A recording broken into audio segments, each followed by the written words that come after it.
Ben, DJ Arafat, je l'ai connu dans les années. Je l'ai connu personnellement dans les années 2006-2007. Mais avant ça, je le voyais à la télé parce que c'est un jeune qui faisait du coupé décalé et moi je suis pas vite entré dans le coupé décalé. J'étais élève à la Riviera Palmeraie. Je partais à l'école à Tano Namanko, aux deux plateaux.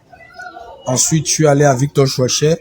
Donc, c'est des artistes que je partais regarder souvent dans nos différentes kermesses ou dans des soirées à Yopougon lorsqu'on se cotisait avec des amis pour aller chauffer, comme on dit chez nous à Abidjan.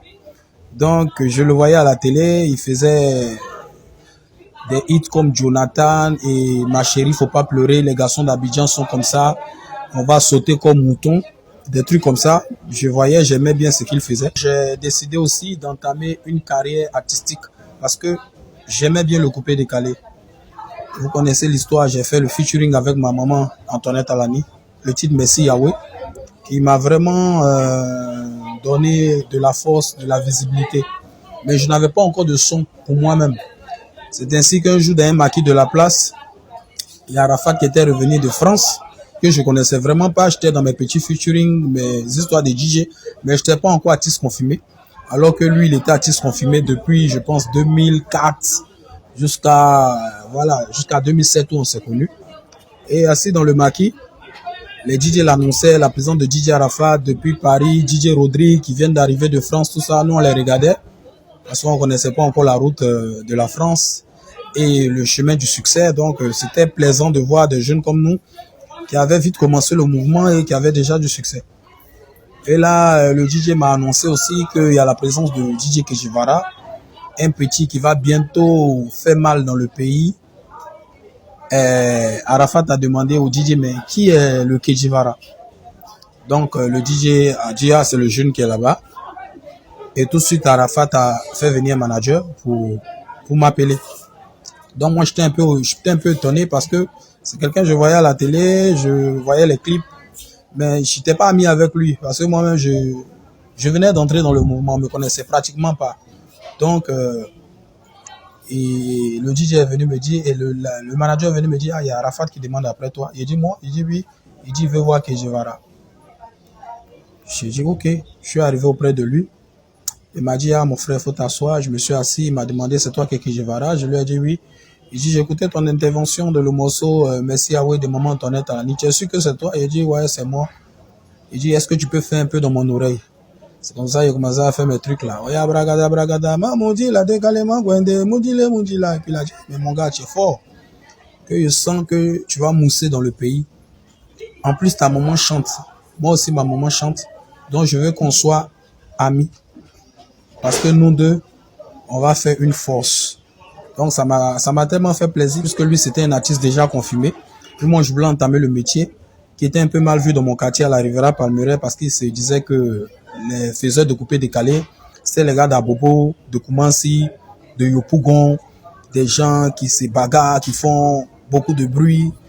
Et pour un petit de la Palmeraie, c'est impossible de marcher dans ce monde du coupé décalé parce que là-bas, les gars étaient plus R&B, rap, freestyle, des choses comme ça. Et moi, je venais un peu bousculer la règle pour dire que je veux être un artiste faiseur de coupé décalé, mais étant fils de Riviera Palmeraie. Donc, l'amitié avec Arafat m'a donné de la force parce que souvent, il m'appelait, ah, mon frère, tu es où? Je suis au quartier à la Riviera Palmeraie chez Madame Zawi, je suis en train de me checker. Il dit, ok, j'arrive là-bas. Indique-moi c'est où il vient, il gare sa voiture jaune. Tout le monde a commencé à me respecter un peu dans le quartier. On dit, ah, mais petit parfait là. Ah. Il commence à mousser un peu, il se promène à Arafat, tout ça. Donc, c'est un peu ça, notre amitié. C'est comme ça a commencé, tranquillement. À l'époque, j'étais pratiquement inconnu. Quand je marchais avec lui, c'est lui qui était connu. Moi, on ne me connaissait pas.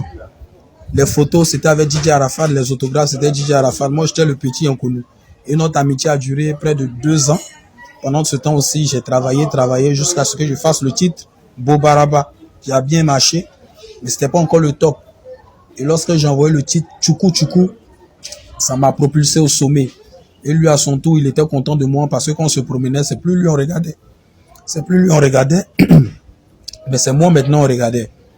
Donc vous le connaissez, il était un peu jaloux. Souvent il dit, ah, toi mon petit, tu vois aujourd'hui là, les gens ne me regardent plus, c'est toi les gens regardent, aujourd'hui c'est toi les gens regardent, tant, tu as vu comment les gens sont, les gens me font plus de photos avec moi, nanani, nanana. Et moi je lui disais toujours, non, faut pas t'inquiéter, tu m'as tendu la main quand j'étais rien, aujourd'hui je suis DJ Que Guevara, c'est à mon tour aussi de faire quelque chose pour toi. Et il faisait certains titres mais qu'il prenait pas parce que ça faisait 2 ans maintenant qu'il était au pays depuis les histoires de Ma chérie, faut pas pleurer, Jonathan, les sons étaient vieillissants. Et il n'y avait pas de nouveaux hits. Donc les gars, c'était un peu bizarre sur lui, comme on dit, mais c'est plus trop ici. Et à mon tour de lui tendre la main, je lui ai dit, c'est vrai que tu as l'habitude de travailler avec Max Hero, il n'est pas là, il est en France. Tu as l'habitude de travailler avec des arrangeurs comme Kakou Honoré, tout ça. Mais je veux que tu testes un ami, qui est mon ami, que tu connais pas, qui s'appelle Baby Philippe. Allons chez lui, il va essayer de te faire un hit. Et puis ça va relancer ta carrière aussi, ça va redémarrer ta carrière parce qu'à l'époque, tu m'as apporté ton soutien. Donc cette fois-ci, c'est à moi aussi de t'apporter mon soutien. C'est ainsi que nous sommes allés chez Baby Philippe. Et puis avec Debordo Likoufa, Vetcholola, moi, Baby Philippe, on a aussi assisté au hit Mango qui est sorti. C'est même moi qui ai fait les dédicaces dans le titre et autres, tout ça. Le meilleur souvenir que j'ai d'Arafat, c'est... Il y a trop de souvenirs. Il y a d'autres même que je ne peux pas dire ici parce que, bon, les gens peut-être vont mal interpréter ça. Sinon, il y a trop de choses. Et lorsqu'il a redémarré sa carrière avec Mango, il était dans son coin tranquillement. Moi aussi, je moussais maintenant mon tchoukou. Donc, on a fait un peu chemin séparé, mais on se regardait, on s'appelait, on se voyait à distance. C'était un amour à distance, malgré qu'on n'était plus tellement ensemble comme dans le passé. Parce que chacun avait sa vie, chacun avait son staff maintenant, qui va commander l'autre. Voilà, chacun avait sa vie. Mais le meilleur souvenir que j'ai de DJ Arafat, il n'y a pas longtemps, il animait dans une boîte au Mix Discothèque. Et je suis arrivé là-bas avec ma femme. Donc, Arafat l'a vu, il a dit, ah, mais mon frère, elle est jolie. Il a dit, ouais, elle est jolie. Il dit, ah, c'est bon. Mais moi aussi, il faut qu'il te présente ma femme. Parce que tu sais, lui, il voit tout en défi. Si tu viens une jolie femme, il faut qu'il te présente aussi sa jolie femme. Tu viens une jolie chaussure, c'était ça, au fait, le gars. Donc, souvent, certains ne le comprenaient pas. Mais c'était comme ça. Lui, il était toujours dans ces trucs. Donc, je suis arrivé avec ma femme. Il a dit, non, mon frère, tu peux pas me prendre ta femme comme ça et puis ça va rester à l'étranger. Moi aussi, demain, là, il vient chez toi. Il vient te présenter ma femme aussi. Il a dit, non, mais nous, on tournait, on est venu par hasard te saluer. Il dit, non, lui aussi va tourner, il va venir par hasard chez moi aussi et sa femme. Que de préparer, de faire à manger, qu'il viendra manger avec sa femme. Il a dit, il n'y a pas de problème. Je pensais qu'il s'amusait. Le lendemain, il a dit à ma femme de préparer. Elle a préparé avec notre fille de ménage, Honorine. Et il a téléphoné, il dit, mais qu'est-ce que tu es où? Il dit, je suis à la maison. Il dit, ok, il arrive avec ma femme. Il a te présenté ma femme aussi. Il est arrivé ici avec Lolo Kwacha, tous les autres gars. La vidéo même a fait le tour du net. Et bizarrement, c'était 11 août aussi.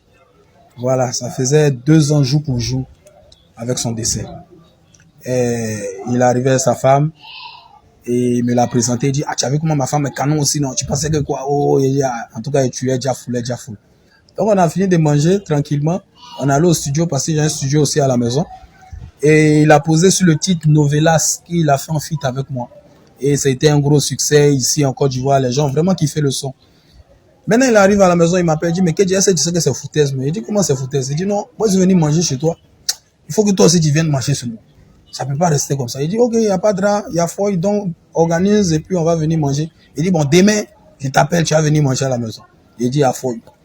Donc il m'a appelé, il dit, après toi, demain, tu viens. Il dit, il n'y a pas de problème. J'ai appelé mes autres gars, il leur dit, ah ben, on va aller manger chez Arafat, mais bon. Il y avait tellement de rumeurs, puis les gens racontaient tellement beaucoup de choses. Donc ils m'ont dit, KJ, tu vas aller manger chez Arafat. Est-ce que tu as vu ces bagues? Est-ce que tu as vu ces trucs? Attends, tu veux plus que ta voix sorte. Vous savez, il y a toujours des gens qui parlent, qui aiment gâter dans des gens. Ils disent, oh, arrêtez vos histoires, le gars, c'est mon cas, il n'y a pas de problème, nani, nana. Mais vers la fin, ils ont tellement aggravé l'affaire que moi-même, j'ai dit, tiens, est-ce qu'il y a les moyens là-bas? Le gars m'appelle, KJ, je n'aime pas ça, j'aime chez toi, faut venir manger chez moi. Il dit, ah, famille, je suis à Sini, je suis avec ma famille là-bas, bon, j'ai oublié, Il dit, ok, il garde la nourriture. Dès que tu viens manger, il dit, hein? Il est chaud aujourd'hui, là, ça a chauffé. Et il y avait l'anniversaire de Radio Jam. J'étais là-bas aussi, il a vu ma voiture. Il est venu garer à côté de moi comme ça. Il voit Arafat Boker, bon, il dit, merde, tu vas savoir qu'il n'était pas à Sini. Il a lancé mon numéro. Ça sort Arafat. Je me suis abaissé dans la voiture, tout simplement fou. J'ai mis mon portable sur silence. Il dit, tu veux parler de la culture, je sais que tu veux parler. Puis, dès que ça finit, on s'en va à la maison. Il ne laisse pas pour moi. Il ne répond pas. Il allait prester. Il a fini de prester.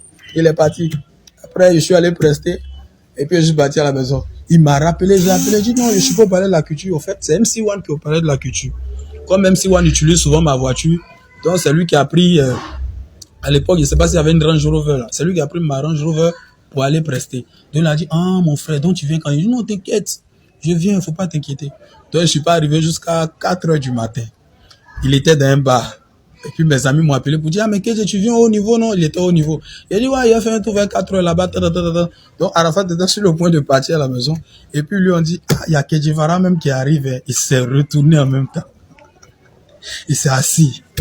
Donc, moi, j'ai tardé à venir. Mes gars encore m'appellent. Mais tu viens pas au niveau depuis là. Il y a Arafat même qui est là. Où il était prêt à sortir. Il m'a dit, il y a Arafat même qui est là, qui t'attend. Il dit, hein? Il m'attend. Ah, c'était chaud, hein. Donc, lui a dit, bah, ça là, je vais faire comment? Mais il dit, me demande, mais t'attends pourquoi? Il dit, mais c'est un moment de nourriture là. Il dit, ah, mais il a mis nourriture là dans le coffre de voiture là, bien. Mais ça là, on fait comment? Il dit, bah, tu vas allons manger ça. Il dit, non. Ça là, on attend un peu, on voit clair dans la fête, les gens pas trop des bagues. Il dit, bon, ça a chauffé. Je suis plus allé. Vers 6 heures du matin, je suis à la maison ici, j'entends, vroom. Ma femme dit, ah, c'est qui ça? Et donc, il y a un ami qui était là, qui voulait me frayer. Il dit, non, non, c'est Arafat qui est dehors là, il a venu la nourriture là, tu vas manger ça ici en même temps. Donc, tout le monde est tombé, c'était vraiment. Et puis après, bon, c'est passé quoi, il m'a appelé, il dit, toi, Kedji, c'est que les gens ont gâté mon nom chez toi, il sait ça, à cause de ça, tu as. Il dit, non, c'est pas ça, il dit, non, dame, ce qui est sûr, t'inquiète, on va reprogrammer. Par rapport à son décès, ça a été vraiment un choc, parce que j'étais en prestation à San Pedro, au COE Festival d'Éric Patron. Il y avait plusieurs artistes là-bas, des gars du coupé décalé comme du Zouglou. Et j'ai vu sur le net qu'il avait fait un accident. Bon, comme il avait l'habitude de faire des accidents, on s'était dit c'est rien de grave. Et le matin, je vois partout rip, paix à son âme. Je me suis dit encore, bon, ça là, le gars il est trop fort parce que lui-même c'est Monsieur Buzz. Donc c'est une histoire de buzz. Malgré que j'ai vu l'annonce dans le journal télévisé, moi je ne croyais pas parce qu'il est tellement fort. Et c'est après, il y a une maman que je respecte bien, maman Mouna Bakayoko, qui m'a dit c'est effectif, qu'elle-même elle a vu, elle-même était sur le lieu, j'ai commencé à croire. Donc c'est un peu ça, j'étais vraiment choqué, j'ai même pas pu dormir parce que je m'imaginais pas le coupé décalé sans Arafat, quoi, parce que je lui disais tout le temps, mais mon frère, tu regardes un peu sur les réseaux, les gens étaient maudits, ils t'insultent matin, midi, soir, tu n'as pas peur. Je dis non, Kedji, il n'y a rien, et puis bon. Chez moi, c'était des paroles en l'air, tout ce que les gens disaient, mais tu vas mourir, tu vas faire ci, tu vas mourir jeune, tu vas faire un accident. En fait, souvent, il faut arrêter de dire de mauvaises choses sur des personnes parce que il faut arrêter de dire de mauvaises choses sur des personnes parce qu'il y a des paroles qui agissent. Nous tous, on voyait ce qui se passait sur les réseaux sociaux. Matin, midi, soir, les gens, ils lançaient des flèches à Arafat, ça le maudissait de part et d'autre. Même ceux qui l'insultaient hier, aujourd'hui, sont à sa cause. Tout le monde dit c'était un ange, il était doux. Ils ont oublié que il y a des commentaires qui sont encore visibles sur certains réseaux où ils insultaient ce monsieur il n'y a même pas 2 semaines. Donc il faut qu'on tire une leçon de tout ça. Il faudrait que chacun ait sa part de responsabilité. Lui-même aussi, de l'au-delà, il faudrait que ça enseigne aussi aux jeunes pour dire que voilà, les malédictions, les injures, tout ça, il faudrait prendre ça au sérieux. Il faudrait toujours faire des actes un peu bien pour attirer aussi beaucoup de bénédictions et de protection. Et voilà, aujourd'hui, on paie un monument, tout le monde pleure, tout le monde est là. Oui, il était bien, il était ci, il était ça, il était comme ça. C'était Jésus-Christ, c'était ceci, c'était... Ah, ils oubliaient que ils nous appelaient même pour se plaindre que pourquoi Kedjivara, tu fais telle vidéo pour lui, pourquoi tu le soutiens sur tel événement, pourquoi tu postes ses photos, pourquoi tu fais ceci, pourquoi tu fais cela. Il n'est pas venu à ton mariage, pourquoi tu fais ci, tu fais ça. Aujourd'hui, ça me fait rire quand je vois ces mêmes-là à la télévision se jouer les bons samaritains sur les plateaux de télé, ceux qui sont là aux premières loges. Nous-mêmes, les gars, on est derrière là-bas. C'est pathétique. Donc, il faut que ça nous enseigne. Et voilà, moi je garde un peu une lueur d'espoir parce que c'était Papa dans Buzz, c'est le maître du buzz. Donc, j'ai toujours 10% d'espoir qui va réapparaître au stade. Et j'ai ces 10% là d'espoir. Et j'espère que le 30 ou le 31, ces 10% vont se transformer en 100%.